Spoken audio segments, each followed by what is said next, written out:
प्रत्येकाचा प्रवास हा दोन टोकामधील प्रवास असतो. एक जन्माचे सुरुवातीचे टोक तर दुसरे मरणाचे अंतिम टोक.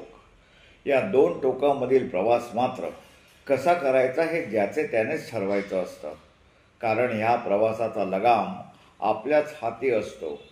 सुरुवातीचे आणि शेवटचे अशी दोन्ही टोके केव्हा सुरू होणार आणि केव्हा संपणार या बाबतीत अनिश्चिती असली तरीही दोन टोकामधील प्रवास मात्र निश्चित असतो आणि तो कसा करायचा हे आपल्याच विचारांवर आणि वृत्तीवर अवलंबून असते. या दोन टोकामधील प्रवासालाच आपण जीवन असे म्हणतो.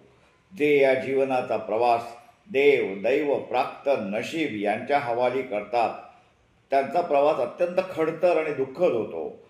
पण जे या प्रवासाचा लगाम आपल्याच हातात ठेवून स्वतंत्र बुद्धीने करतात त्यांचे जीवन मात्र यशस्वी झालेले दिसते.